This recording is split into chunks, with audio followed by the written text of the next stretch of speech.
नमस्कार दोस्तों, अथर्व एजुकेटर के इस YouTube प्लेटफॉर्म पर एक बार पुनः आपका स्वागत है। कैसे हैं आप लोग दोस्तों? उम्मीद है सकुशल होंगे और आपकी तैयारी भी जोरों शोरों से चल रही होगी। दोस्तों, हम ल्यूसेंट जीके का अध्ययन कर रहे हैं और इसमें अभी हम प्राचीन भारत के इतिहास का अध्ययन कर रहे हैं और इस क्रम में ये हमारा चौथा वीडियो है। प्रारंभिक 3 वीडियोस में हम सिंधु घाटी की सभ्यता, वैदिक सभ्यता और महाजनपद काल के सभी प्रश्नों को पूरे विस्तार से चर्चा कर चुके हैं। यदि आपने मेरे वो वीडियोस नहीं देखा है तो चैनल पर ल्यूसेंट जीके करके प्लेलिस्ट बनी हुई है, आप उसमें जाइए और उन 3 वीडियोस को जरूर देखिएगा दोस्तों। इसके बाद आपको जब भी आप अपनी ल्यूसेंट जीके पढ़ेंगे तो आपके लिए वो बहुत मजेदार और बहुत आसान हो जाएगी उसे याद करना, और वह आपके एग्जाम में सीधे तौर पर आपको बहुत ज्यादा फायदा पहुंचाएगा। इस वीडियो में हम धार्मिक आंदोलनों पर चर्चा करेंगे, जिसमें हम बौद्ध धर्म और जैन धर्म के 130 प्रश्न, सभी प्रश्न ल्यूसेंट जीके से हैं, उसी क्रम में है जैसे प्रश्न उसमें दिए गए हैं उसी के अनुसार हैं, उनका हम अध्ययन करेंगे पर व्याख्या के साथ पूरे विस्तार से। तो चलिए सेशन प्रारंभ करता हूं, पर उससे पहले यदि चैनल पर नए आए हैं, अभी तक आपने दोस्तों चैनल को सब्सक्राइब नहीं किया है तो प्लीज दोस्तों चैनल को सब्सक्राइब कीजिए। सेशन पसंद आए तो वीडियो को लाइक भी कीजिएगा। चलिए पहला प्रश्न है, जैन परंपरा के अनुसार जैन धर्मों में कुल कितने तीर्थंकर हुए हैं? तो दोस्तों देखिए, जैन धर्म में जो कुल तीर्थंकर हुए हैं वो हुए 24 तीर्थंकर। यदि मैं आपसे पूछूं कि प्रथम तीर्थंकर कौन था, प्रथम और 24वां बहुत ज़्यादा इंपॉर्टेंट तीर्थंकर हैं। हालांकि 23वें तीर्थंकर भी हमारे लिए थोड़े से इंपॉर्टेंट हो जाते हैं और 1-2 तीर्थंकर और हैं, उनके बारे में भी हम चर्चा कर लेंगे। पर पहले और 24वें जो तीर्थंकर हैं वो हमारे लिए बहुत इंपॉर्टेंट है एग्जाम की दृष्टि से। पहले तीर्थंकर है दोस्तों ऋषभदेव। ये ऋषभदेव जो तीर्थंकर हैं इन्हें आदि देव के नाम से या आदिनाथ के नाम से भी जाना जाता है, आदिनाथ के नाम से भी जाना जाता है, और इन्हीं को जैन धर्म का संस्थापक भी हम कह सकते हैं, क्योंकि जैन धर्म के ये पहले तीर्थंकर थे। प्रश्न पूछा जाता है कि इनका जन्म कहां पर हुआ था, तो इनका जन्म उत्तर प्रदेश की पवित्र भूमि श्री राम की भूमि अयोध्या में इनका जन्म हुआ था। वहीं बात करें यदि हम 24वें तीर्थंकर की, तो 24वें तीर्थंकर है महावीर स्वामी। इनका जीवन परिचय हम आगे देखेंगे, अभी इनसे रिलेटेड बहुत से प्रश्न आएंगे तो वहां हम इन्हें विस्तार से पढ़ेंगे। तो अंतिम और 24वें तीर्थंकर है महावीर स्वामी। ध्यान रखिएगा, महावीर स्वामी जैन धर्म के अंतिम तीर्थंकर हैं, संस्थापक नहीं। हाँ, जैन धर्म के उद्धारक हम कह सकते हैं। जैन धर्म जो हम वर्तमान में देखते हैं वह महावीर स्वामी की देन है, पर महावीर स्वामी जैन धर्म के संस्थापक नहीं कहलाएंगे। चलिए आगे देखते हैं। त्रिपिटक धर्म ग्रंथ है। देखिए त्रिपिटक किस धर्म का ग्रंथ है, तो त्रिपिटक बौद्ध धर्म का ग्रंथ है। बौद्ध धर्म की 3 महत्वपूर्ण पुस्तकें हैं, सुत्त पिटक, विनय पिटक और अभिधम्ब पिटक। देखिए इसमें सुत्त पिटक में चले जाएं तो बौद्ध धर्म की शिक्षाएं हैं, विनय पिटक में विहार और चैत्यों में निवास करने के संघ के नियम दिए हुए हैं, और जबकि अभिधम्ब पिटक दर्शन पर आधारित है।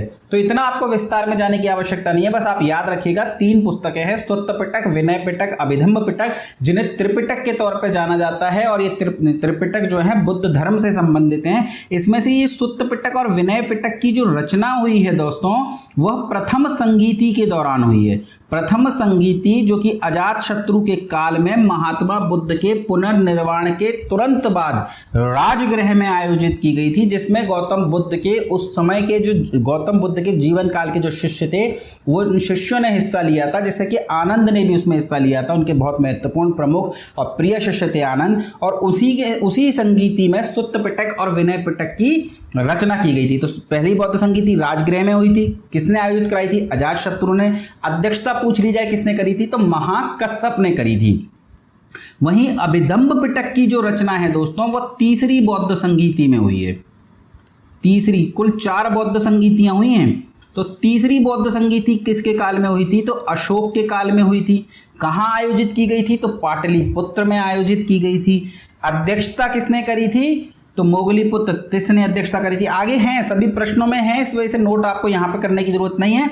पर ध्यान रखिएगा, सुत्त पिटक और विनय पिटक प्रथम बौद्ध संगीति में और अभिधम्ब पिटक की रचना हुई है तृतीय बौद्ध संगीति में। चलिए, बुद्ध ने निम्नलिखित में से किस स्थान पर महापरिनिर्वाण प्राप्त किया था? तो दोस्तों, बुद्ध के जीवन की जितनी भी महत्वपूर्ण घटनाएं हैं वो सभी घटनाएं आपको पता होनी चाहिए। देखिए, बुद्ध ने जब अपना घर त्याग दिया, बुद्ध के गृह त्याग की घटना महाभिनिष्क्रमण कहलाई। 29 वर्ष की अवस्था में बुद्ध ने अपने गृह को त्याग दिया और 6 वर्षों तक तपस्या करने के उपरांत 35 वर्ष की अवस्था में या 35 वर्ष की आयु में बुद्ध को ज्ञान की प्राप्ति हुई। और बुद्ध को ज्ञान की प्राप्ति कहाँ हुई थी? तो बोध गया में, निरंजना नदी के किनारे बोध गया में बुद्ध को ज्ञान की प्राप्ति हुई थी। उसके बाद बुद्ध ने अपना प्रथम प्रवचन दिया, जिसे धर्म चक्र प्रवर्तन कहा जाता है।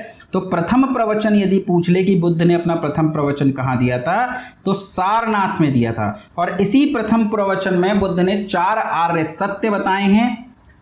दुख है, दुख का कारण है, दुख का निवारण है और दुख निवारण का मार्ग है। ये 4 आर्य सत्य थे और दुख निवारण के मार्ग के रूप में अष्टांगिक मार्ग बताया है बुद्ध ने। वो अभी इसी धर्म चक्र प्रवर्तन, इसी ही पहले प्रवचन की विषय वस्तु था। उसके बाद बुद्ध अपने जीवन के अंतिम समय में पावा पहुंचे। मल्ल गणराज्य की राजधानी है पावा, और वहां पर एक चुंड नाम के व्यक्ति ने, लोहार था, उसने जो है गौतम बुद्ध को सूकर खाने को दिया। एक खाद्य पदार्थ होता है, लेकिन कहते हैं गौतम बुद्ध को उससे एलर्जी हो गई, उन्हें बहुत ज़्यादा पीड़ा हुई। फिर वो वहाँ से कुशीनगर चले गए और कुशीनगर में जाकर के उन्होंने महापरिनिर्वाण प्राप्त करा।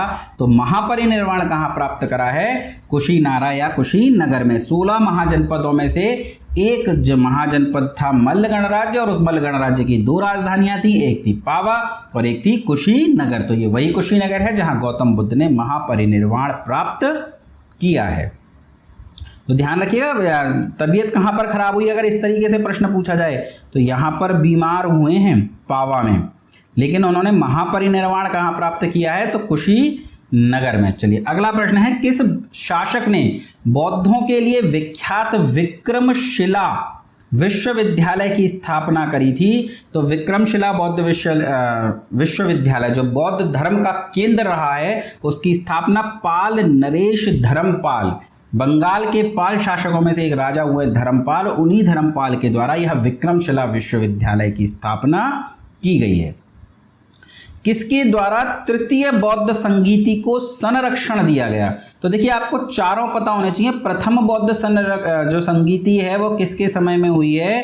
तो वह अजात शत्रु के समय में हुई है। किस शासक के समय में? अजात शत्रु के समय में। कहाँ पर हुई है? तो राजगृह में हुई है। अध्यक्षता किसने करी है? तो महाकश्यप ने इसकी अध्यक्षता करी है। सुत्त पिटक और विनय पिटक की रचना हुई है। जबकि द्वितीय बौद्ध संगीति नागवंशी, शिशुनागवंशी शासक कालाशोक के काल में हुई है, जिसे हम काकवर्ण भी कहते हैं। महाजनपद काल की जो चैप्टर था उसमें भी हमने इन्हें पढ़ा था। कालाशोक के काल में हुई है। कहाँ पर हुई है? वैशाली में हुई है। जबकि बात करें तीसरी, और इसकी अध्यक्षता किसने करी है? सबकमीर या सर्वकामिनी भी उन्हें कहते हैं। तीसरी बौद्ध संगीति की बात करें तो तीसरी बौद्ध संगीति अशोक के समय में हुई है। कहाँ हुई है? पाटलिपुत्र में हुई है। इसकी अध्यक्षता किसने करी है? इसकी अध्यक्षता करी है मोगलीपुत्र तिस्स ने। किसने करी है? मोगलीपुत्र तिस्स ने। और इस बौद्ध संगीति में क्या हुआ? इसमें अभिधम्ब पिटक की रचना हुई है। जबकि चौथी बौद्ध संगीति की बात करें तो चौथी बौद्ध संगीति कनिष्क, कुषाण शासक कनिष्क के काल में हुई है।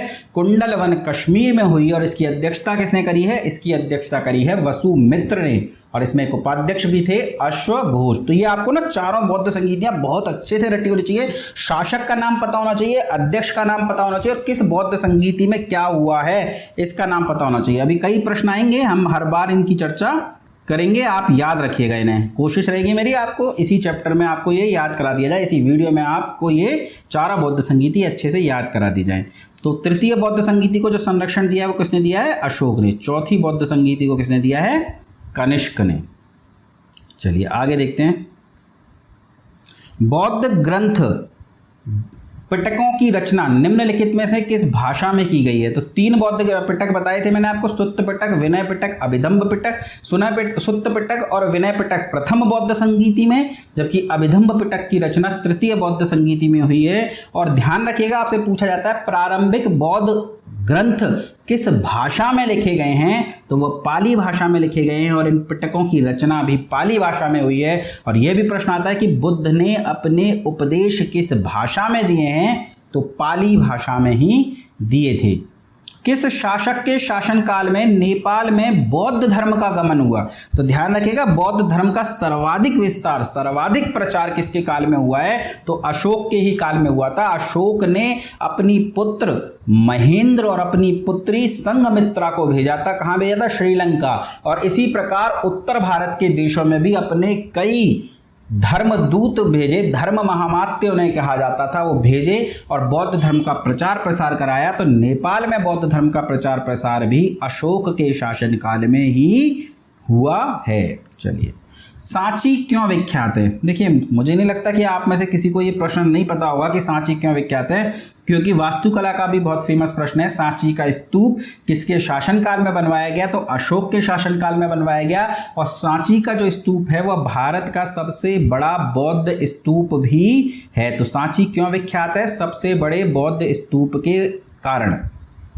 किसने निर्माण करवाया था? तो अशोक ने इसका निर्माण करवाया था। देखिए, महावीर का जन्म किस क्षत्रिय गोत्र में हुआ था? देखिए, महावीर स्वामी के बारे में बात की जा रही है। 24वें बौद्ध जैन तीर्थंकर, सॉरी फ्लो में कई बार थोड़ा सा बोलने में मिस्टेक हो जाती है कि दोनों चैप्टर साथ चल रहे हैं। तो महावीर जो हैं 24वें जैन तीर्थंकर थे और उनका जन्म किस गोत्र में हुआ है? तो उनका जन्म हुआ है जांत्रिक गोत्र में। ध्यान रखिएगा, गौतम बुद्ध किस में थे? तो गौतम बुद्ध शाक्य थे। बुद्ध जो थे वो शाक्य थे, जबकि जैन जो हैं, महावीर जैन जो हैं, वो जांत्रिक थे।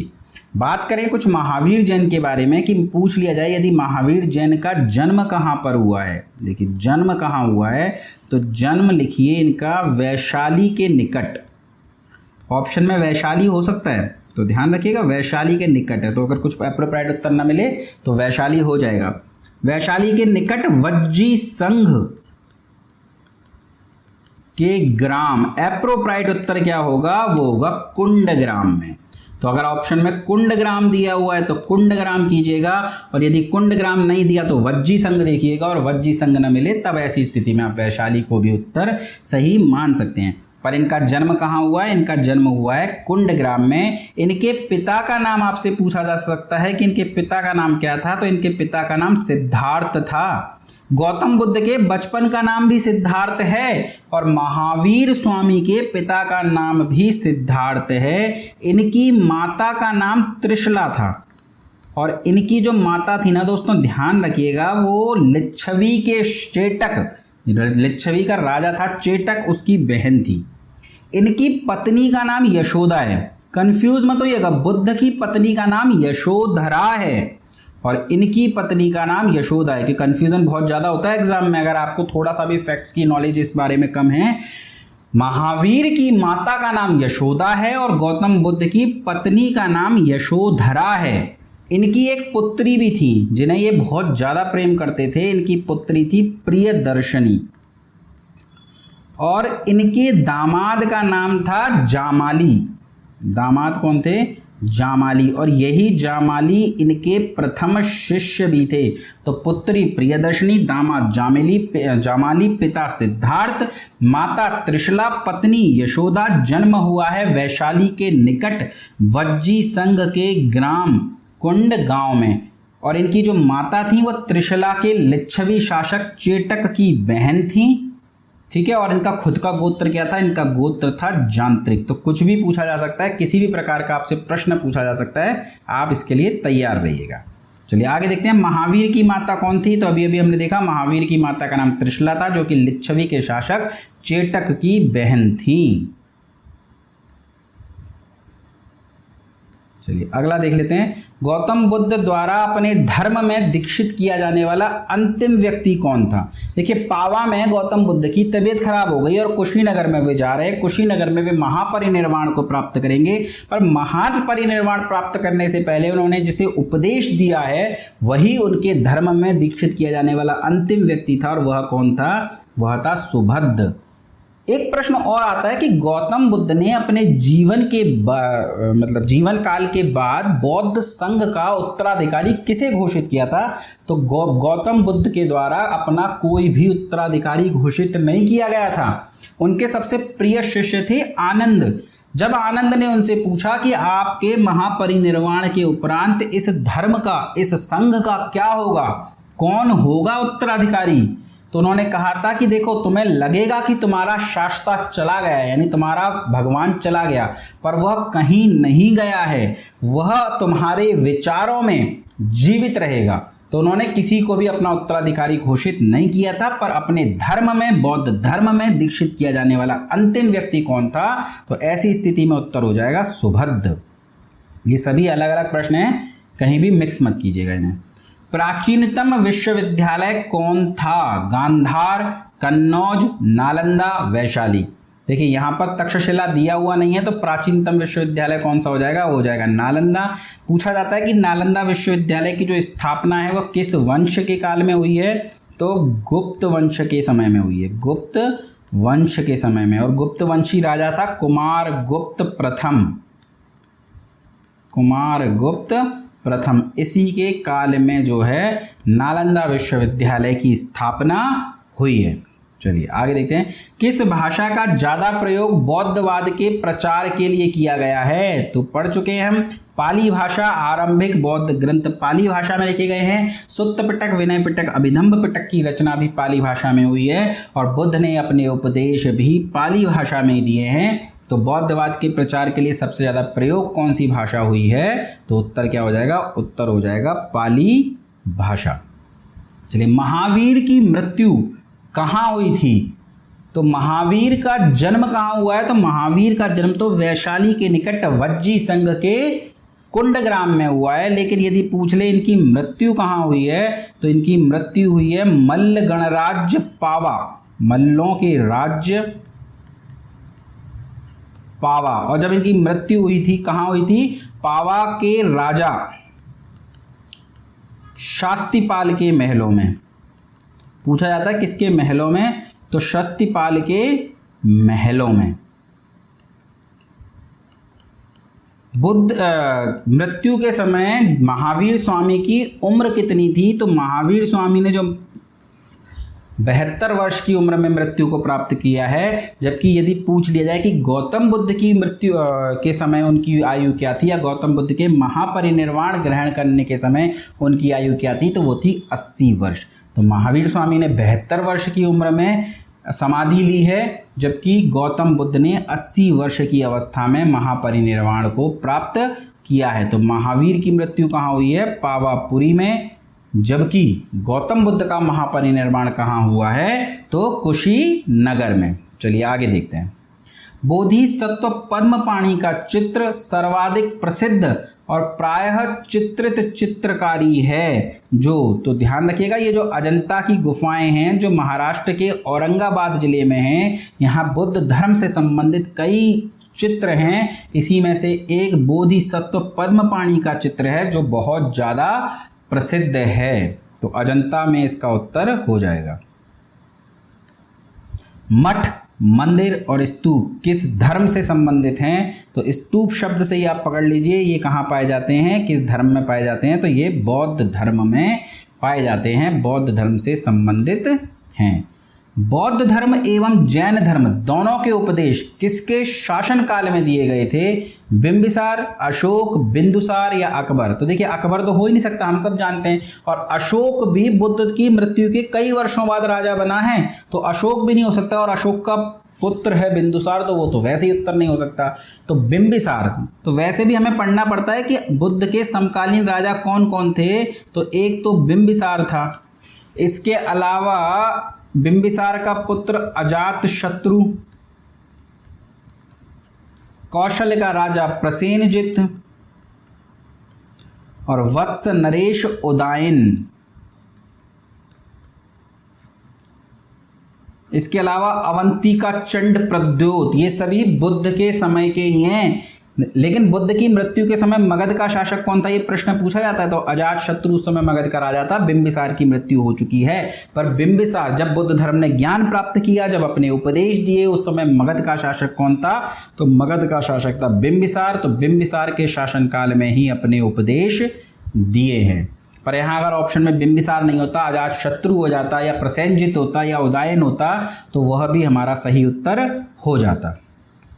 चलिए, गौतम बुद्ध ने अपना पहला उपदेश कहाँ दिया था, तो गौतम बुद्ध का जन्म हुआ है लुम्बिनी में, ज्ञान की प्राप्ति हुई है बोधगया में, महापरिनिर्वाण हुआ है कुशीनगर में, और पहला उपदेश दिया है सारनाथ में। और ये जो पहला उपदेश दिया है, इसे क्या कहते हैं, इसे कहते हैं धर्म चक्र प्रवर्तन। धर्म चक्र प्रवर्तन।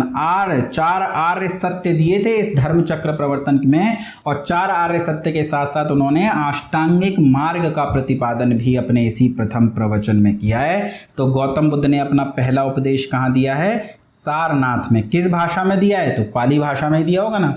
बौद्ध धर्म ग्रहण करने वाली पहली महिला कौन थी, तो देखिए बुद्ध धर्म में, बुद्ध संघ में पहले महिलाओं को प्रवेश नहीं दिया जाता था, पर इनके शिष्य आनंद ने इनसे बार बार अनुग्रह किया, बार बार आग्रह किया कि आप महिलाओं को भी संघ में प्रवेश दीजिए, उन्हें भी ज्ञान का, उन्हें भी अपने जीवन को सकारात्मक दिशा देने का पूर्ण अधिकार है।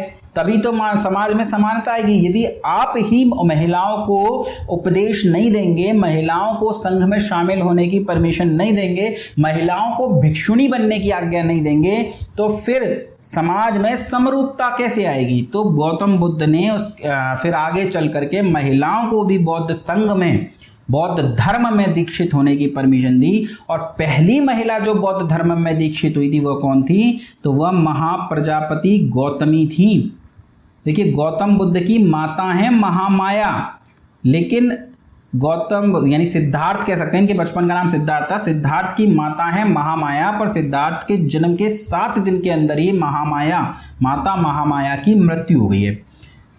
ऐसी स्थिति में इनकी मौसी, आगे चलकर इनकी ये विमाता भी बनी महाप्रजापति गौतमी, इनके द्वारा गौतम बुद्ध का या सिद्धार्थ का लालन पोषण किया गया है। तो आगे चल करके बौद्ध संघ में शामिल होने वाली पहली महिला भी कौन है, महाप्रजापति गौतमी ही हैं। यशोधरा तो पत्नी थी, और इन यशोधरा के और क्या क्या नाम मिलते हैं, बिंबा, गोपा, भद्र, कच्छना। तो ये सभी गौतम बुद्ध की पत्नी है, पर ये एक ही स्त्री के नाम है। एक ही विवाह हुआ है महात्मा गौतम बुद्ध का, और उनकी पत्नी का नाम क्या है, यशोधरा। महामाया माता का नाम है, शुद्धोदन पिता का नाम है, महाप्रजापति गौतमी विमाता का नाम है, और राहुल उनके पुत्र का नाम है। और बौद्ध धर्म में, बौद्ध संघ में शामिल होने वाली पहली महिला या पहली भिक्षुणी भी महाप्रजापति गौतमी थी। कहाँ शामिल किया गया था, तो वैशाली में शामिल किया गया था। और किसके कहने पर, तो आनंद के कहने पर।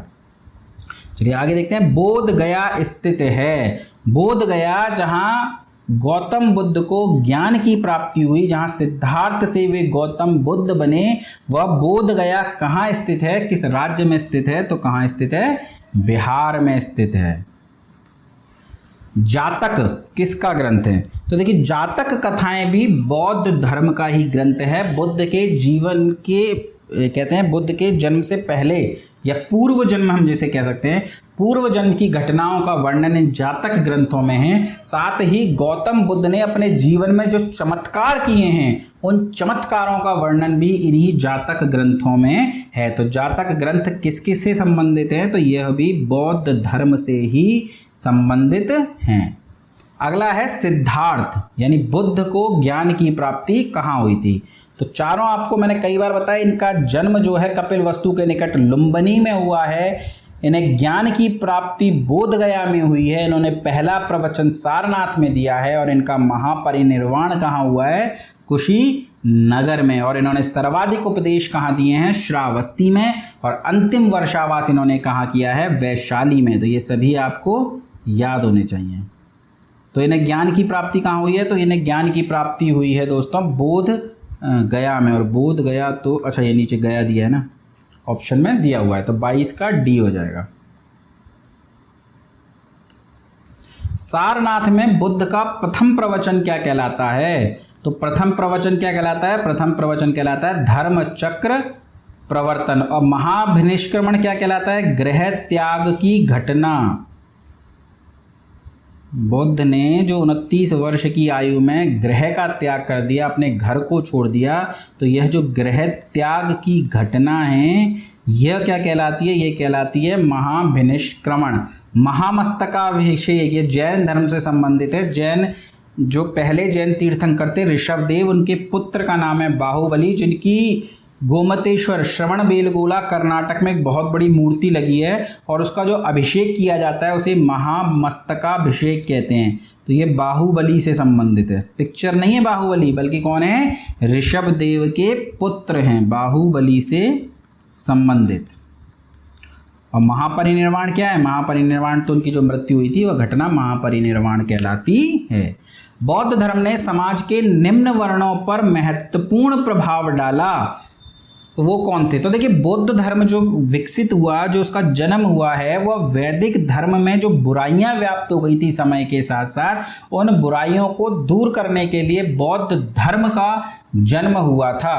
तो क्या बुराई थी? सबसे बड़ी बुराई तो यही थी कि महिलाओं के साथ दुर्व्यवहार किया जाने लगा समय के साथ साथ। महिलाएं जिनकी ऋग्वैदिक काल में जिनकी दशा बहुत उच्च कोटि की थी, जिन्हें बराबरी का सम्मान मिलता था पुरुषों के से, धीरे धीरे उनकी स्थिति निम्नतर होती चली गई। और एक समय ऐसा आया जब महिलाओं की स्थिति बहुत ज़्यादा दयनीय हो गई, और उनसे भी ज़्यादा दयनीय स्थिति थी वर्ण व्यवस्था के कारण शूद्रों की। तो इन सभी की दयनीय स्थिति को सुधारा गया बौद्ध धर्म में, यानी बौद्ध धर्म में समानता का व्यवहार किया जाता था इनके साथ। तो इन पर बहुत ज़्यादा प्रभाव पड़ा इस बात का। देखिए आपको ये पता होना चाहिए कि अपने जीवन के अंतिम समय में भीमराव अंबेडकर ने भी अपने कई अनुयायियों के साथ बौद्ध धर्म अपना लिया था। क्यों? उनका भी यही कहना था कि बौद्ध धर्म में ये जो ब्राह्मण क्षत्रिय वैश्य शूद्र करके ये जो विभाजन है ये सब नहीं है। तो उन्होंने भी बौद्ध धर्म अपनाया था ना। तो महिलाओं और शूद्रों पर बहुत महत्वपूर्ण प्रभाव डाला है बुद्ध ने या बौद्ध धर्म ने। तो उत्तर क्या हो जाएगा? महिला और शूद्र। चलिए आगे देखते हैं। बुद्ध के गृह त्याग का प्रतीक है घोड़ा, हाथी, बैल, भेड़। तो देखिए इसमें तो उत्तर हो जाएगा घोड़ा। पर आपको सिर्फ गृह त्याग का नहीं याद रखना, आपको और भी याद रखना है। आपसे कुछ भी पूछा जा सकता है। आपसे पूछा जा सकता है इनके जन्म का चिन्ह क्या है। तो इनके जन्म का चिन्ह या तो कमल है या सांड है, ये दोनों ही इनके जन्म के चिन्ह हैं। आपसे गृह त्याग का चिन्ह पूछा जा सकता है कि गृह त्याग जो बुद्ध ने किया उस घटना को किस चिन्ह से दर्शाते हैं? तो घोड़े से दर्शाते हैं। इसके अलावा इन्हें जो ज्ञान की प्राप्ति हुई है उसे किससे दर्शाते हैं? तो ज्ञान की प्राप्ति ने पीपल के वृक्ष के नीचे हुई थी ना, तो पीपल का वृक्ष ही ज्ञान प्राप्ति का ही चिन्ह है। पीपल का वृक्ष। इन्हें जो निर्वाण इन्होंने जो प्राप्त किया उस निर्वाण का जो चिन्ह है वह पद चिन्ह, इनके पैरों के चिन्ह निर्वाण का प्रतीक हैं। जबकि जो महापरिनिर्वाण प्राप्त करा जिसके तहत इनकी मृत्यु हुई है, महापरिनिर्वाण, उसका चिन्ह क्या है? उसका चिन्ह है स्तूप। तो जन्म का कमल और सांड, गृह त्याग का घोड़ा, ज्ञान प्राप्ति का पीपल का वृक्ष, निर्वाण का पद चिन्ह और महापरिनिर्वाण का स्तूप। अब आपसे कोई भी पूछ ले आप उत्तर दे पाएंगे। चलिए आगे देखते हैं। गौतम बुद्ध द्वारा भिक्षुणी संघ की स्थापना कहाँ की गई थी? तो हमने देखा वैशाली में। और प्रथम बौद्ध भिक्षुणी कौन थी? महाप्रजापति गौतमी। और किसके कहने पर उन्हें दीक्षित किया गया था? आनंद के कहने पर। सर्वप्रथम शून्यवाद या शून्यता का सिद्धांत का प्रतिपादन करने वाले बौद्ध दार्शनिक का क्या नाम है? तो बहुत ही महत्वपूर्ण, बहुत ही ज्ञानी बौद्ध दार्शनिक थे जिनका नाम था नागार्जुन। किसके काल में थे? कनिष्क के काल में थे। और इनके सिद्धांत को किस नाम से जाना जाता है? तो शून्यवाद या शून्यता का सिद्धांत कहा जाता है। चलिए आगे देखते हैं। महावीर का मूल नाम क्या है? तो महावीर के बचपन का नाम क्या था? महावीर के बचपन का नाम वर्धमान था। इनके पिता का नाम क्या था? पिता का नाम सिद्धार्थ था। माता त्रिशला थी जो कि लिच्छवी के राजा चेटक की बहन थी। पुत्री का नाम प्रियदर्शनी था। दामाद का नाम जामाली था जो कि इनके प्रथम शिष्य बने। इनका जन्म कहाँ पर हुआ था? तो इनका जन्म हुआ है कुंडग्राम में। इनकी मृत्यु कहाँ हुई है? इनकी मृत्यु हुई है पावापुरी में 72 वर्ष की आयु में। चलिए अगला प्रश्न है, किसे एशिया की रोशनी कहा जाता है? तो एशिया की रोशनी किसे कहा जाता है? एशिया की रोशनी कहा जाता है गौतम बुद्ध को। देखिए एक राइटर रहे हैं एडविन अर्नोल्ड। एडविन अर्नोल्ड, और इन एडविन अर्नोल्ड ने एक पुस्तक लिखी है द लाइट ऑफ एशिया, यानी एशिया की रोशनी या एशिया का ज्योतिपुंज। एशिया का ज्योतिपुंज भी लिखा हुआ आता है, और इस पुस्तक में गौतम बुद्ध को ही एशिया की रोशनी या एशिया का ज्योतिपुंज कहा गया है। तो द लाइट ऑफ एशिया किसकी पुस्तक है? ये भी याद रखिएगा, एडविन अर्नोल्ड की पुस्तक का यह नाम है।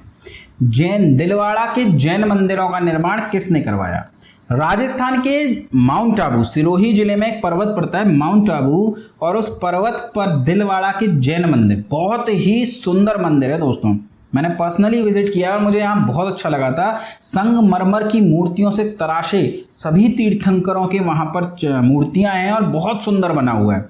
तो आपको भी यदि मौका मिले तो कभी जाइएगा दिलवाड़ा के जैन मंदिरों में, वहाँ आपको इनका इतिहास भी पूरा पढ़ने को मिलेगा। वहाँ आप जानेंगे कि दिलवाड़ा के जैन मंदिर जो हैं वह किसके समय काल में बने हैं। तो वह बने हैं चालुक्यों के समय में।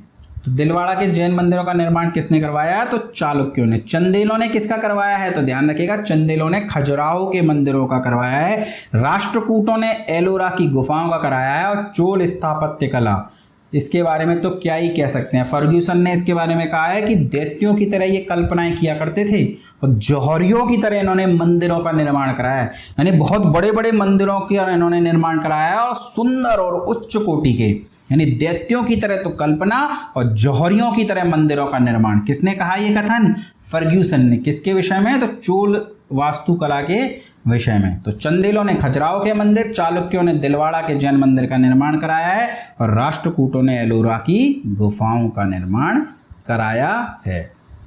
चलिए आगे देखिए, नागार्जुन कौन थे? अभी ने थोड़ी देर पहले ही पढ़ा था ना, शून्यता का इन्होंने प्रतिपादन किया, शून्यता का इन्होंने सिद्धांत दिया। और ये कौन थे? तो ये बौद्ध दार्शनिक थे। किसके समय में? कनिष्क के काल में। कनिष्क के काल में आपको वसुमित्र, अश्वघोष और नागार्जुन, इन जैन धर्म के मतलब दार्शनिकों का नाम पढ़ने को मिलता है। तो इसमें से नागार्जुन एक हैं। नागार्जुन कौन है? तो बौद्ध दार्शनिक हैं। चलिए आगे देखते हैं, जैन परंपरा के अनुसार महावीर कौन से तीर्थंकर थे? तो कुल 24वें तीर्थंकर हुए, अंतिम तीर्थंकर थे महावीर स्वामी। चलिए आगे देखें, जैन धर्म का आधारभूत बिंदु क्या है? कर्म, निष्ठा, अहिंसा या विराग? तो देखिए जैन धर्म का जो आधार बिंदु है ना दोस्तों, अहिंसा। अहिंसा पर तो ये बहुत ज़्यादा बल देते हैं। ये चाहते हैं कि, या ये इनका मानना ये है कि कभी जाने अनजाने में भी किसी जीव की मृत्यु इनके हाथों नहीं होनी चाहिए। जीव में केवल मानव नहीं बल्कि जानवर नहीं बल्कि कीड़े मकोड़े, और सिर्फ कीड़े मकोड़े नहीं बल्कि सूक्ष्म जीवी भी किसी वजह से इनके हाथों न मारे जाएं। इसी वजह से इसमें एक दिगंबर संप्रदाय होता है, एक श्वेतांबर संप्रदाय होता है। तो श्वेतांबर संप्रदाय मुंह पर भी कपड़ा बांध के रखता है कि कोई जीव या कोई कीटाणु इनके मुंह में न चला जाए जिस वजह से उसकी मृत्यु हो जाए। यहाँ तक कि यह कृषि को भी निषेध करते हैं और ये कहते हैं कि कृषि नहीं करनी चाहिए। इनके जो जैन धर्म के जो अनुयायी हैं वो कृषि नहीं करते। क्यों? क्योंकि कृषि करने के दौरान कई कीड़े मकोड़ों की मृत्यु हो जाती। देखिए हो सकता है आप जो है इससे वो ना रखते हो, एग्री ना होते हो। आप कहोगे कि भाई तो खाएंगे क्या अगर कृषि नहीं हुई, कृषि ही जीवन है। वो सब बातें मैं भी मानता हूँ, लेकिन हम यहाँ जैन धर्म की शिक्षा पर बात कर रहे हैं। उनकी शिक्षा यही है कि अहिंसा सबसे बड़ी चीज़ है। किसी भी रूप में आपके द्वारा हिंसा नहीं होनी चाहिए। देखिए शब्दों से भी हिंसा हो सकती है। अगर आपने किसी का मन दुखा दिया तो वो भी हिंसा का ही रूप है। जैसे कहते हैं ना कि अगर आप नौकरी की तैयारी कर रहे हैं, आप बेरोजगार हैं, तो जो रिश्तेदार हैं ये बहुत हिंसा करते हैं। बेटा लगी कि नहीं लगी, कब तक पढ़ोगे, तो ये भी एक हिंसा ही है। ठीक है, तो आप उन्हें बताइए कि सर जैन धर्म में एक अहिंसा नाम का एक सिद्धांत होता है, उसका पालन कीजिए, जीवन सुधर जाएगा। तो जैन धर्म का आधार बिंदु क्या है? अहिंसा। जियो और जीने दो किसने कहा था? तो अहिंसा का ये प्रतीक है, महावीर स्वामी का ये वक्तव्य है। तीर्थंकरों के क्रम में अंतिम कौन है? तो महावीर हैं 24वें तीर्थंकर। पहले कौन है? ऋषभ देव। जैन धर्म में पूर्ण ज्ञान के लिए क्या शब्द प्रयोग में लिया गया है? तो ज्ञान प्राप्ति के लिए बौद्ध धर्म में बोधिसत्व व शब्द प्रयोग में लिया गया था, जबकि जैन धर्म में क्या लिया गया है? कैवल्य। यानी महावीर स्वामी को जब ज्ञान प्राप्त हुआ तो कहा जाता है कि उन्हें कैवल्य की प्राप्ति हुई। तो पूर्ण ज्ञान यानी संपूर्ण ज्ञान, जितना भी ज्ञान हो सकता है संभव, उन्होंने वो सब ज्ञान ले लिया। इसे कहीं हिंदू धर्म में ब्रह्म ज्ञान कह देते हैं, बौद्ध धर्म में बोधिसत्व कह देते हैं, और जैन धर्म में इसी को कैवल्य के नाम से भी जाना जाता है। चलिए आगे देखते हैं। महावीर स्वामी का जन्म कहाँ हुआ था? तो हमने देख लिया महावीर स्वामी का जन्म वैशाली के निकट वज्जी संघ के कुंड ग्राम में हुआ था, जबकि इनकी मृत्यु कहाँ हुई थी? इनकी मृत्यु पावापुरी में हुई थी। इनके पिता का नाम सिद्धार्थ है, माता का नाम त्रिशला है, जो कि लिच्छवी के राजा चेटक की बहन है। पुत्री इनकी प्रियदर्शनी है, पत्नी इनकी यशोदा है, दामाद इनके जामाली हैं, जो इनके प्रथम शिष्य बने। देखिए मैं बार बार रिपीट करता हूं, हो सकता है आप बोर हो जाते हो, पर मेरा मानना यह है कि अगर आप इस वीडियो लेक्चर को भी सिर्फ सुन लें तो प्रश्न आपको याद हो जाने चाहिए, रट जाने चाहिए। इसलिए जब भी संदर्भ आता है मैं रिपीट जरूर करता हूं।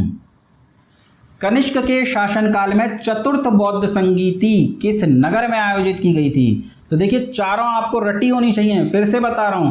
पहली अजातशत्रु के काल में कहां पर? राजगृह में। अध्यक्षता किसने करी है? महाकश्यप ने। क्या हुआ है? सुत्त पिटक और विनय पिटक की रचना। दूसरी बौद्ध संगीति कालाशोक के समय में कहां पर हुई है? वैशाली में। अध्यक्षता किसने करी है इसकी? तो इसकी अध्यक्षता करी है सबकमीर ने। तीसरी बौद्ध संगीति अशोक के काल में पाटलिपुत्र में। किसने अध्यक्षता करी है? मोगलीपुत्र तिस्स ने। अभिधम्ब पिटक की यहाँ रचना हुई है। और चौथी बौद्ध संगीति की बात करें तो चौथी बौद्ध संगीति कुंडलवन कश्मीर में हुई है, कनिष्क के शासनकाल में हुई है। और इसकी अध्यक्षता किसने करी है? तो इसकी अध्यक्षता करी है वसुमित्र ने। किसने करी है? वसुमित्र ने। और इसमें एक उपाध्यक्ष भी थे, केवल इसी बौद्ध संगीति में उपाध्यक्ष का नाम आपको मिलता है, और वह कौन थे? वह थे अश्वघोष। और अश्वघोष की आपको कुछ पुस्तकें भी पढ़नी पड़ेंगी दोस्तों। इनकी एक तो पुस्तक है बुद्ध चरित, जैसे हिंदू धर्म में गीता वैसे ही बुद्ध धर्म में बुद्ध चरित। और बुद्ध चरित की जो रचना है वो किसने करी है? वह करी है अश्वघोष ने। इसके अलावा इनकी दूसरी पुस्तक का नाम मिलता है सौदरानंद। ये सभी पूछे गए हैं एग्जाम में कि इस पुस्तक की रचना किसने करी है, तो इस वजह से नोट करा रहा हूँ। इनकी कई पुस्तकें हैं दोस्तों, पर ये महत्वपूर्ण पुस्तकें आपको पता होनी चाहिए। सारीपुत्त प्रकरण, तो बुद्ध चरित्र, सौदरानंद और सारीपुत्र प्रकरण किसकी पुस्तकें हैं? तो यह अश्वघोष की पुस्तकें। कनिष्क के शासनकाल में एक और बौद्ध दार्शनिक का नाम मिलता है नागार्जुन, और इन्होंने कौन सा सिद्धांत दिया था? तो शून्यवाद का सिद्धांत दिया था। चलिए अगला है तृतीय बौद्ध संगीति कहाँ आयोजित हुई थी? तो बात हो रही है फिर वही तृतीय बौद्ध संगीति कहाँ आयोजित हुई है? पाटलिपुत्र में। अशोक के शासनकाल में मोगलीपुत्र तिस्स ने अध्यक्षता करी है। अभिधम्ब पिटक की रचना हुई है। अशोक के शासनकाल में बौद्ध संगीति किस नगर में आयोजित की गई थी? पाटलिपुत्र में आयोजित की गई थी। घुमा फिरा के वही प्रश्न है। निम्नलिखित में से कौन सी बात बौद्ध धर्म और जैन धर्म में समान नहीं है? समान नहीं, समान नहीं है। अहिंसा, तो अहिंसा तो दोनों ही धर्म सिखाते हैं। वेदों के प्रति उदासीनता, तो वैदिक धर्म की बुराइयों के लिए ही तो ये धर्मों का जन्म हुआ है, तो वेदों के प्रति उदासीनता भी है, वेदों को मानने से इनकार करते हैं। रीति रिवाजों के प्रति अस्वीकृति, आडंबरों को भी नहीं मानते ये, और ये कहते हैं कि इतने ज़्यादा ढोंग नहीं होने चाहिए रीति रिवाज के नाम पर, इतनी बड़ी बड़ी बातें नहीं होनी चाहिए, धर्म सहज और सुलभ होना चाहिए, ये इनका कहना है। और आत्मदमन, तो देखिए जैन धर्म तो आत्मदमन को बहुत ज़्यादा मानता है। वो कहता है कि शरीर को जितना कष्ट दोगे उतना ही शरीर तपेगा, लेकिन गौतम बुद्ध ने आत्मदमन को नकार दिया है। हुआ क्या था दोस्तों कि जब गौतम बुद्ध ने गृह त्याग दिया था तो उन्होंने कठिन तपस्या करी, इतनी कठिन तपस्या करी कि उनके प्राण निकलने वाले थे, पर उन्हें ज्ञान की प्राप्ति नहीं हुई। कहते हैं उस समय शूद्र महिला सुजाता ने खीर खिला करके गौतम बुद्ध के प्राण बचाए। उस समय गौतम बुद्ध को समझ में आया कि ज्ञान प्राप्ति के लिए शरीर को इतना कष्ट देने की आवश्यकता नहीं है। हाँ, कष्ट देना चाहिए, भोग विलासों से दूर रखना चाहिए, पर इतना अधिक कष्ट देने की आवश्यकता नहीं है। एक मध्यम मार्ग अपनाया जाना चाहिए। इसी वजह से बौद्ध धर्म को मध्यम मार्ग ही कहते हैं। तो वे मध्यम मार्ग पर चलते हैं, ना कि आत्मदमन के मार्ग पर।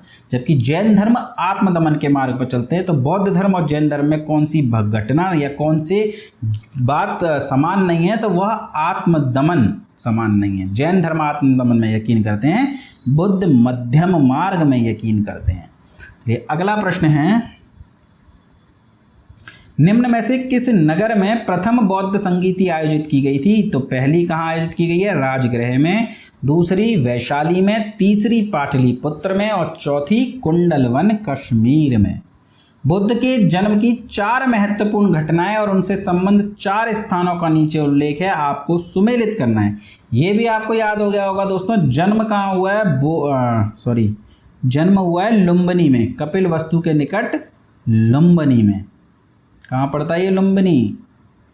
नेपाल में पड़ता है लुम्बिनी। ज्ञान की प्राप्ति कहाँ हुई है? तो ज्ञान की प्राप्ति हुई है बोध गया में, और प्रथम प्रवचन कहाँ दिया है? सारनाथ में। और निधन इनका कहाँ हुआ है? महापरिनिर्वाण कहाँ हुआ है? वो हुआ है कुशीनगर में। तो 3, 2, 1, 4 देख लीजिए कहाँ दिया है, ये दिया हुआ है सी पर। चलिए आगे देखते हैं। निम्नलिखित में से कौन सबसे पूर्वकालिक जैन ग्रंथ, सबसे पहला जैन ग्रंथ, प्राचीन जैन ग्रंथ पूछ रहे हैं दोस्तों। तो जैन ग्रंथ आपको कौन कौन से देखने को मिलते हैं? सबसे पहले तो आपको वो पता होना चाहिए। तो देखिए, 14 पूर्व, 12 अंग, 12 उपांग, 10 प्रकीर्ण, 4 मूल सूत्र, 6 छंद सूत्र और 1 नंदी सूत्र। ये हैं दोस्तों जैन धर्म ग्रंथ। आपसे पूछा जा सकता है कि अंग कितने हैं? 12 है, उपांग 12 है, प्रकीर्ण 10, मूल सूत्र 4, छंद सूत्र 6, नंदी सूत्र 1। लेकिन इन सब में जो सबसे पूर्वकालिक ग्रंथ है, वह सबसे पहले का ग्रंथ है, वो कौन सा है? वो है 14 पूर्व। तो उत्तर क्या हो जाएगा? उत्तर हो जाएगा 14 पूर्व। चलिए आगे देखते हैं। आजीवक संप्रदाय के संस्थापक कौन थे? तो आजीवक संप्रदाय के संस्थापक कौन हैं? वो हैं दोस्तों मक्खली गोसाल। पहले ये बुद्ध धर्म से ही संबंधित संप्रदाय था, पर बाद में अलग हो गया और आजीवक संप्रदाय बना। आजीवक संप्रदाय के संस्थापक हैं मक्खली गोसाल। और मौर्य शासक जो बिंदुसार था ना, वो आजीवक संप्रदाय का ही फॉलोअर था।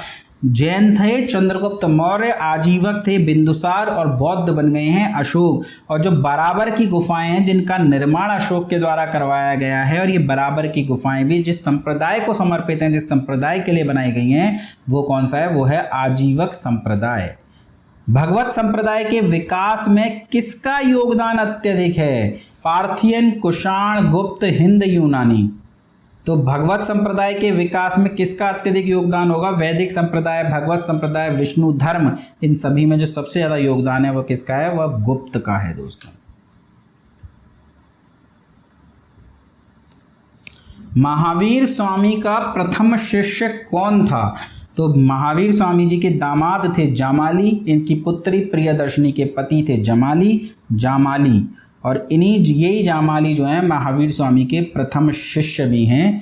तो उत्तर क्या हो जाएगा? उत्तर हो जाएगा ए। त्रिरत्न सिद्धांत, सम्यक धारणा, सम्यक चरित्र, सम्यक ज्ञान किस धर्म की महिमा है? देखिए, त्रिरत्न शब्द आपको बुद्ध धर्म में भी देखने को मिल जाएगा। बुद्ध धर्म में भी आप त्रिरत्न के बारे में पढ़ेंगे। वहां पर आपसे पूछा जाएगा कि बुद्ध धर्म के त्रिरत्न क्या हैं? तो बुद्ध, धम्म और इसके अलावा संघ। बुद्ध, धम्म, संघ। या फिर आपको एक और मिलता है प्रज्ञाशील और समाधि। इन्हें भी बुद्ध धर्म के त्रिरत्न कहते हैं। प्रज्ञाशील, समाधि, पर ज़्यादातर आपको जो मिलेगा वो मिलेगा बुद्ध, धम्म और संघ। त्रिरत्न सिद्धांत जैन धर्म में भी मिलता है, और जैन धर्म में जो त्रिरत्न है वो क्या है? सम्यक धारणा, सम्यक चरित्र और सम्यक ज्ञान। तो यहाँ पर आपको दे करके पूछा गया है त्रिरत्न सिद्धांत, सम्यक धारणा, सम्यक चरित्र, सम्यक ज्ञान किस धर्म की महिमा है, तो जैन धर्म की। अगर प्रज्ञाशील और समाधि पूछ लिया जाए या बुद्ध धम्म संघ पूछ लिया जाए तो बौद्ध धर्म उत्तर हो जाता। चलिए आगे देखते हैं। कथन दिया हुआ है कुशीनगर मल्ल गणराज्य की राजधानी थी, तो बिल्कुल सही बात है, पावा और कुशीनगर दोनों ही मल्ल गणराज्य की राजधानी थी, यानी कथन तो हमारा सही हो जाएगा। महावीर महात्मा बुद्ध का महापरिनिर्वाण कुशीनगर में हुआ था, तो ये भी हमारा सही है। कथन और कारण दोनों ही सही हैं, पर दोस्तों क्या महात्मा बुद्ध का महापरिनिर्वाण कुशीनगर में हुआ है इस वजह से राजधानी था क्या? नहीं ना, इन दोनों बातों का तो आपस में कोई लिंक नहीं है ना। तो कथन और कारण दोनों सही हैं, किंतु कारण कथन की सही व्याख्या नहीं करता है। हमेशा जब कारण की वजह से पहला वाला कथन हुआ हो तभी व्याख्या करेगा, अदरवाइज नहीं। तो महात्मा बुद्ध का परिनिर्वाण कुशीनगर में हुआ, इसलिए तो राजधानी नहीं थी ना, वो तो पहले से ही राजधानी थी। वहां महात्मा बुद्ध गए, उनकी मृत्यु हो गई, उन्होंने समाधि ले ली, उन्होंने महापरिनिर्वाण प्राप्त कर लिया, इस वजह से वहां महापरिनिर्वाण हुआ है। तो कथन और कारण दोनों सही हैं, किंतु कारण कथन की सही व्याख्या नहीं करता है। चलिए आगे देखें। निम्नांकित कथनों पर विचार करें और चैत्य और विहार में क्या अंतर है इसे सुने। तो देखिए रट लीजिए, चैत्य होते थे जैसे कि आपके मंदिर या पूजा का स्थान, और विहार क्या होते हैं? विहार होते हैं निवास स्थान। बस इतना आप याद रख लीजिए, आपको उत्तर मिल जाएगा। तो चैत्य क्या है? चैत्य पूजा स्थल है, जबकि विहार बौद्ध भिक्षुओं का निवास स्थान है। यही हमारे प्रश्न का हो जाएगा उत्तर। निम्नलिखित में से कौन सा स्थल पार्श्वनाथ से संबंध होने के कारण जैन सिद्ध क्षेत्र माना गया है? देखिए पार्श्वनाथ की यदि बात करें, कौन थे पार्श्वनाथ? तो पार्श्वनाथ जैन तीर्थंकर हैं, 23वें तीर्थंकर हैं पार्श्वनाथ। ये भी इंपॉर्टेंट है, इनके विषय में भी पूछा जाता है, आपसे पूछा जाएगा कि पार्श्वनाथ का जो इन्होंने जो ज्ञान है वो कहाँ प्राप्त करा था। तो इन्होंने ज्ञान प्राप्त किया है सम्मेद शिखर, इसी वजह से, अच्छा उत्तर में है यहाँ पर सम्मेद शिखर, इसी वजह से सम्मेद शिखर बहुत ज़्यादा इंपॉर्टेंट हो जाता है जैन धर्म के लिए। तो उन्होंने जो ज्ञान की प्राप्ति करी है या जो ज्ञान प्राप्त करा है वह सम्मेद शिखर पर प्राप्त करा है। और सम्मेद शिखर कहाँ था दोस्तों? तो सम्मेद शिखर है झारखंड में। इनका जन्म पूछा जा सकता है कहाँ हुआ है, तो इनका जन्म हुआ था वाराणसी में। और इन्होंने जैन धर्म में 5 व्रत होते हैं, जिसमें से 4 व्रत जो है इन्होंने ही दिए हैं। 5वां व्रत बाद में ब्रह्मचर्य महावीर स्वामी ने जोड़ा था, तो 4 व्रत किसने दिए हैं? जैन तीर्थंकर पार्श्वनाथ ने 23वें दिए तीर्थंकर। इनका जन्म वाराणसी में हुआ है, जबकि इन्हें ज्ञान की जो प्राप्ति हुई है वह सम्मेद शिखर झारखंड में हुई है। चलिए, बुद्ध की मृत्यु के बाद प्रथम बौद्ध संगीति की अध्यक्षता किसने करी थी? तो प्रथम की महाकश्यप ने, दूसरी की सर्वकामिनी ने, तीसरी की मोगलीपुत्र तिस्स ने और चौथी की वसुमित्र ने। उपाध्यक्ष थे चौथी के अश्वघोष।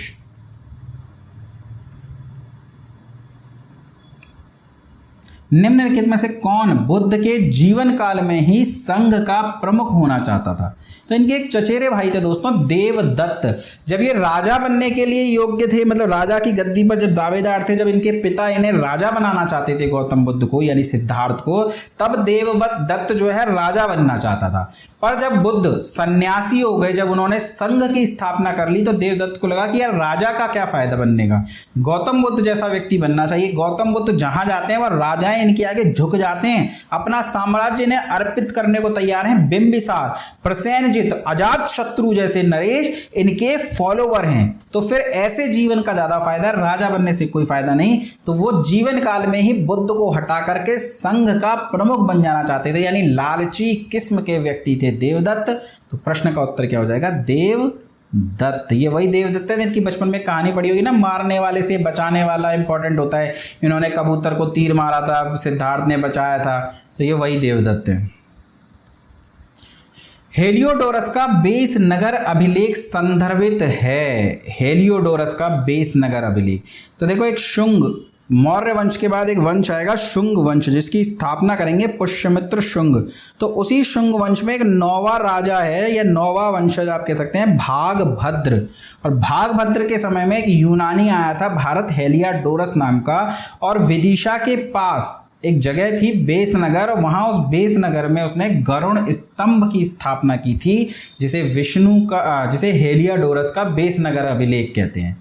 उस गरुड़ स्तंभ को क्या कहते हैं? हेलियाडोरस का बेसनगर अभिलेख। कहाँ पर है? तो विदिशा में, विदिशा के पास में, बेसनगर में, विदिशा।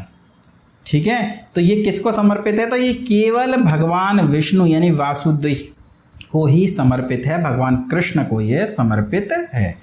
बौद्ध धर्म के विषय में कौन सा कथन सही नहीं है? आपको बताना है कौन सा कथन सही नहीं है। उन्होंने वर्ण और जाति को अस्वीकार नहीं किया, तो ये तो गलत बात है ना दोस्तों। उन्होंने वर्ण और जाति को अस्वीकार कर दिया था। उन्होंने ब्राह्मण वर्ग की सर्वोच्च सामाजिक कोटि को चुनौती दी, तो बिल्कुल दी थी।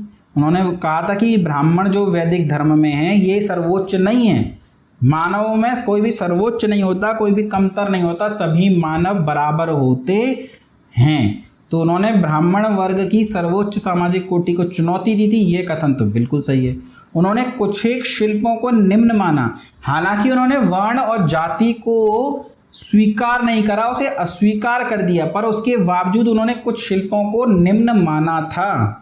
कुछ एक शिल्पों को यहाँ पर दोस्तों निम्न आना चाहिए, निम्न माना, यानी कुछ कुछ ये जाति व्यवस्था के समर्थन में थे, पर जाति व्यवस्था का रूप इतना भयानक नहीं होना चाहिए जो कि उस समय के समाज में था, जहाँ शूद्रों को बिल्कुल अछूत मान लिया जाता था, उनके साथ मानव के समान व्यवहार भी नहीं किया जाता था। इतना बुरा नहीं होना चाहिए उसका स्वरूप। बाकी कुछ शिल्प होने चाहिए समाज को चलाए रखने के लिए, ऐसा गौतम बुद्ध का मानना था। तो उन्होंने वर्ण और जाति को अस्वीकार किया था, तो पहला कथन तो गलत हो जाएगा। कौन सा कथन सही है पूछा गया है, तो दूसरा और तीसरा सही हो जाएगा। प्रश्न का उत्तर क्या हो जाएगा? प्रश्न का उत्तर हो जाएगा बी। तो ध्यान रखिएगा, प्रश्न का उत्तर बी हो जाएगा। चलिए अगला प्रश्न देखते हैं। वासुदेव कृष्ण की पूजा सर्वप्रथम किसने की? सारवत्तों ने, वैदिक आर्यों ने, तमिलों ने, आभीरों ने। तो ऐसी स्थिति में प्रश्न का उत्तर क्या हो जाएगा? सारवत्तों ने। यानी जो वासुदेव कृष्ण की पूजा है वो सबसे पहले किसने आरंभ करी है? वो आरंभ करी है सारवत्तों ने।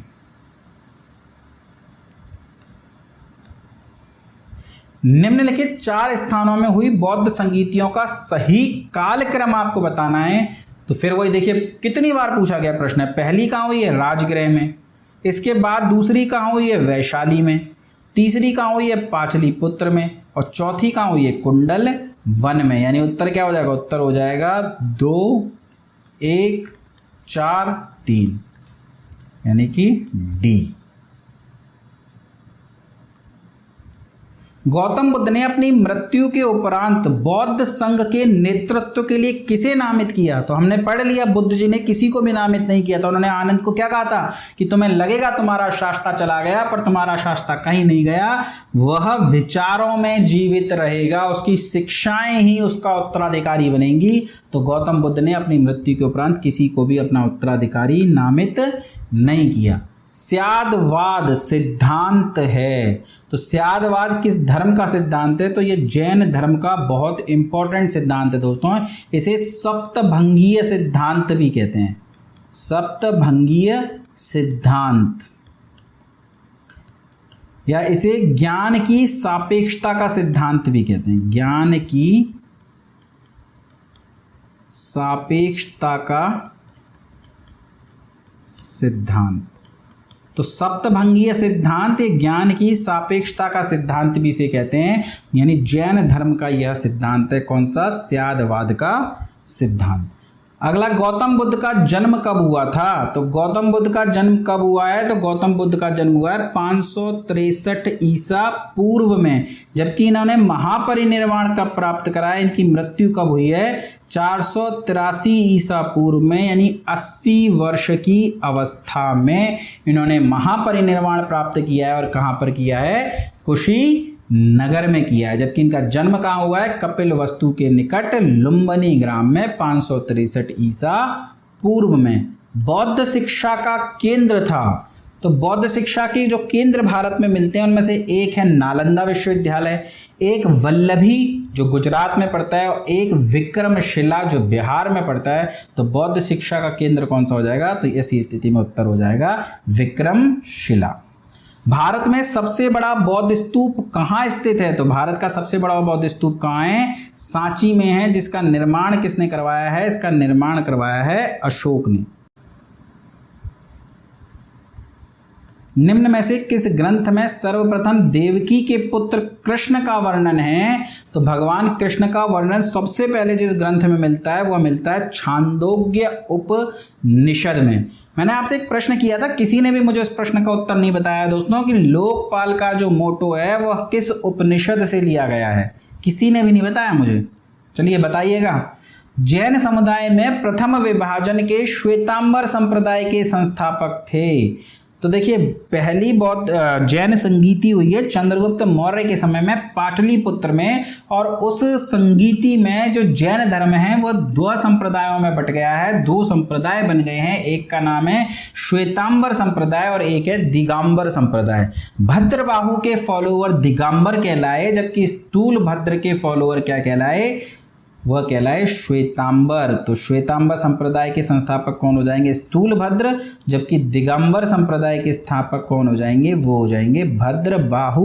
और पहली जैन संगीति के समय में यह विभाजन हुआ है। पहली जैन संगीति कहाँ हुई, किसके शासनकाल में हुई है? वो हुई है चंद्रगुप्त मौर्य के शासन काल में। चलिए आगे देखते हैं। भारत का सबसे प्राचीन विहार है, भारत का सबसे प्राचीन विहार पूछा जा रहा है, तो वो कौन सा हो जाएगा? वो हो जाएगा नालंदा विश्वविद्यालय। प्रथम जैन महासभा का आयोजन कहाँ हुआ था? तो पहली जैन महासभा किसके काल में आयोजित हुई थी? तो वह हुई थी चंद्रगुप्त मौर्य के काल में, जिसका आयोजन कहाँ हुआ है? पाटलिपुत्र में। और इसकी अध्यक्षता किसने करी है? इसकी अध्यक्षता आपसे पूछी जा सकती है, तो इसकी अध्यक्षता करी है स्थूलभद्र ने। किसने करी है दोस्तों? स्थूलभद्र ने। जबकि यदि पूछ लिया जाए आपसे कि दूसरी जैन सभा का आयोजन कहाँ हुआ, तो देखिए पहली जो जैन सभा है वो आयोजित कब हुई है? तो वो तो हुई है 300 ईसा पूर्व में। कब हुई है? 300 ईसा पूर्व में। किसके समय में? चंद्रगुप्त मौर्य के समय में। चंद्रगुप्त मौर्य के समय में। जबकि जो दूसरी बौद्ध संगीति का आयोजन हुआ है वो बहुत बाद में हुआ है, लगभग 800 सालों बाद हुआ है, 812 वर्षों बाद, 512 एडी में। कब? 512 एडी में। कहाँ? वल्लभी में। राजा का नाम क्या मिलता है? तो देवर्धि श्रमा श्रवण के काल में। देवर्धि श्रमा श्रवण के काल में। कोई बहुत बड़ा राजा नहीं है, छोटा ही राजा है। मैत्रक वंश का राजा है ये, मैत्रक वंशी राजा।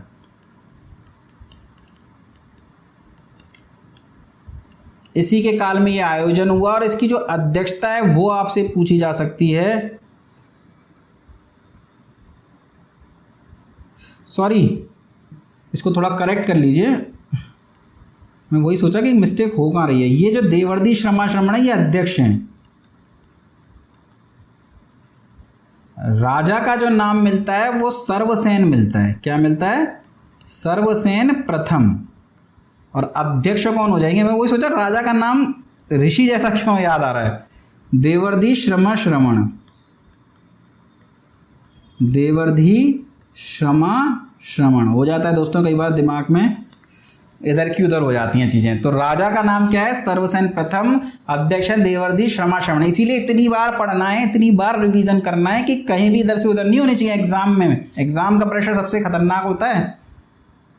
तो अध्यक्ष कौन? देवर्धि श्रमा श्रवण। राजा कौन? सर्वसेन प्रथम। किसके काल में हुई, मतलब कहाँ हुई है? वल्लभी में हुई है। और कब हुई है? 512 एडी में हुई है। पहली कब हुई है? 300 ईसी में, यानी ईसा पूर्व में। किसके समय में? चंद्रगुप्त मौर्य के समय में। और कहाँ पर? पाटलिपुत्र में। चलिए आगे देखते हैं। जैन साहित्य का संकलन किस भाषा और लिपि में है? तो जैन साहित्य का जो संकलन है वह प्राकृत और अर्ध मागधी में हुआ है। जबकि जो बौद्ध ग्रंथ लिखे गए हैं आरंभिक, वह लिखे गए हैं पाली भाषा में। निम्नलिखित में से कौन सा अन्य तीनों के समकालीन नहीं था? तो बिंबिसार, गौतम बुद्ध, प्रसेनजित। मुझे लगता है कि अब जिन्होंने मेरी महाजनपद काल या ये वाली क्लास देखी है उनको अब याद हो चुका होगा कि अजातशत्रु, गौतम बुद्ध, प्रसेनजित, बिंबिसार ये सभी एक ही काल के हैं। जबकि आगे हम मिलिंद पन्हो के बारे में पढ़ेंगे तो हम जानेंगे कि मिलिंद बाद का है, इनका समकालीन नहीं है।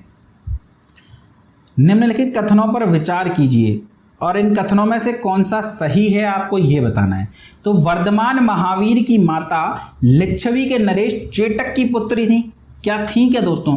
देखिए मैंने कितनी बार इस स्टेटमेंट दिया होगा इस क्लास में कि इनकी माता का नाम त्रिशला था जो कि लिच्छवी के राजा चेतक की बहन थी। कई बार कहा है ना मैंने स्टेटमेंट, तो इसका मतलब ये स्टेटमेंट क्या हो जाएगा, ये हो जाएगा गलत।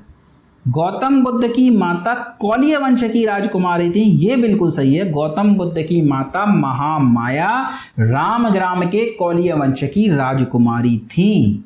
तो ये कथन क्या हो जाएगा, ये कथन बिल्कुल सही हो जाएगा। पूछा भी जाता है इनकी माता किस वंश की थी, तो कौलिय वंश की थी। जबकि 23वें तीर्थंकर पार्श्वनाथ बनारस के थे। ये चर्चा भी हमने करी ना कि उनका जन्म कहाँ हुआ था, बनारस में, और उन्हें ज्ञान की प्राप्ति कहाँ हुई है, सम्मेद शिखर पर। तो 23वें तीर्थंकर पार्श्वनाथ बनारस के थे। ये दोनों ही कथन हमारे सही हो जाएंगे। तो हमारे प्रश्न का उत्तर हो जाएगा सी। प्राचीन भारत के बौद्ध मठों में पवरन नामक समारोह आयोजित किया जाता है।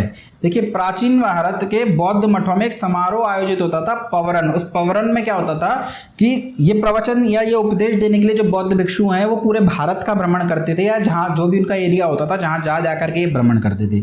अच्छा आज की तरह ना सुविधाएं नहीं थी, तो पहले वर्षा ऋतु में प्रवास करना बहुत मुश्किल हो जाया करता था। तो वर्षा ऋतु के 4 महीने ही अपने मठों में ही रहते थे। तो मठों में रहते थे, तो उसी समय में ये पवरन नाम का समारोह मनाया जाता था। और पवरन नाम के समारोह में क्या होता था कि बौद्ध भिक्षुओं से यदि अपने जीवन काल में या उस वर्ष में कोई अपराध हुआ है तो उस अपराध की स्वीकृति कर ली जाती थी, उसे स्वीकार कर लिया जाता था और अपने पापों का प्रायश्चित भी किया जाता था। तो इसी को क्या कहते थे, इसे कहते थे पवरन नाम का समारोह। चलिए आगे देखते हैं। कश्मीर में कनिष्क के शासनकाल में जो बौद्ध संगीति आयोजित की गई थी उसकी अध्यक्षता किसने करी? तो अध्यक्ष कौन थे? वसुमित्र। उपाध्यक्ष कौन थे? अश्वघोष। ठीक है, और इसी में क्या हुआ था, इसमें जो है ये महायान और हीनयान में बट गया था। कहाँ हुई थी? कुंडल वन में, कश्मीर के कुंडल वन में। चलिए आगे देखते हैं। कुछ कथन है और उसका कोई एक कारण दिया हुआ है। जैन धर्म में अहिंसा पर बल ने कृषकों को जैन धर्म अपनाने से रोका। बिल्कुल सही बात है। मैंने आपको बताया था ना कि कीड़े मकोड़ों की हत्या हो जाती है जब खेती करते हैं हम, जब हम हल चलाते हैं, जब हम उसमें मशीनरी चलाते हैं। तो इस वजह से मना किया हुआ है जैन धर्म में कृषि करने से, कि कृषि भी हमें नहीं करनी चाहिए। कारण क्या है? कृषि में कीटों और कीड़ों की हत्या होना शामिल है। तो कथन और कारण दोनों सही है। और यहाँ व्याख्या भी है। देखो हत्या हो जाती है कीड़ों की, इसी वजह से तो कृषि करने से मना किया गया है ना जैन धर्म में। तो व्याख्या भी हो रही है। तो कथन और कारण दोनों सही हैं। कारण कथन की सही व्याख्या भी करता है। अगला प्रश्न है,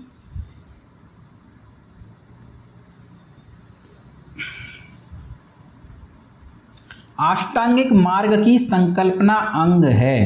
तो मैंने बताया कि जो पहला प्रवचन हुआ था गौतम बुद्ध का, कहाँ पर हुआ था? सारनाथ में, जिसे धर्म चक्र प्रवर्तन कहते हैं। और उस धर्म चक्र प्रवर्तन में 4 आर्य सत्य दिए गए। उसमें कहा गया कि दुख है, अगर दुख है तो दुख का कारण भी है। लेकिन केवल कोई दिक्कत नहीं है, दुख होने से कुछ नहीं होता, दुख का हम निवारण भी कर सकते हैं, क्योंकि दुख निवारण का मार्ग भी है। और क्या मार्ग दिया था? मार्ग दिया था अष्टांगिक मार्ग। वो कौन कौन सा था? सम्यक दृष्टि, सम्यक संकल्प, सम्यक वाक, सम्यक कर्म, सम्यक आजीव, सम्यक व्यायाम, सम्यक स्मृति और सम्यक समाधि। ये 8 थे। सम्यक दृष्टि, सम्यक संकल्प, सम्यक वाक, सम्यक कर्म, सम्यक आजीव, सम्यक व्यायाम, सम्यक स्मृति और सम्यक समाधि। आपको याद करने की, रटने की जरूरत नहीं है, पर अगर आप रटना चाहते हैं तो सुन के लिख लीजिएगा, नोट कर लीजिएगा। मैं यहाँ इसलिए नोट नहीं करा रहा कि उसकी आवश्यकता है नहीं। तो धर्म चक्र प्रवर्तन सूत्र की विषय वस्तु थी अष्टांगिक मार्ग, क्योंकि सब कुछ याद करने बैठेंगे तो याद होगा नहीं। मिलिंद पनो राजा मिलिंद और किस बौद्ध भिक्षु के मध्य संवाद है? तो मिलिंद पनो एक बौद्ध ग्रंथ है जिसमें राजा मिलिंद ने संवाद किया है बौद्ध भिक्षु नागसेन के साथ में, अपने सवाल बताए हैं, अपनी शंकाएं बताई हैं और उसका निवारण किया है किसने? नागसेन ने। तो नागसेन और मिलिंद के मध्य जो संवाद हुआ है उसे मिलिंद पनो बौद्ध ग्रंथ में लिखा गया है। दोस्तों लगभग 1 घंटे की ये वीडियो बन चुकी है, क्योंकि मैं प्रश्नों को डिटेल से पढ़ाता हूँ। अगर मैं जल्दी जल्दी बताऊँ तो उसका फ़ायदा आपको मिलना नहीं है, तो वीडियो थोड़ी लंबी हो जाती है। इसमें इस चैप्टर में 130 प्रश्न हैं, मैं 130 प्रश्न कराऊंगा तो वीडियो 2 घंटे की हो जाएगी। हालांकि उसमें कोई समस्या नहीं है, पर मैं चाहता हूं कि इससे बेटर है कि मैं इसको 2 पार्ट्स में कन्वर्ट कर दूं, इसके 2 वीडियोस बना दूं, तो वो दोनों वीडियो आपको प्राप्त होंगे। तो आप पहले इन 75 प्रश्नों को इस वीडियो लेक्चर में अध्ययन कीजिए, अच्छे से अध्ययन कीजिए, इन्हें याद कीजिए, और इससे आगे के जो प्रश्न हैं वो अगले वीडियो लेक्चर में आपको प्राप्त होंगे। जब तक आप पढ़ते रहिए, मस्त रहिए, चैनल को शेयर सब्सक्राइब करते रहिए। धन्यवाद दोस्तों।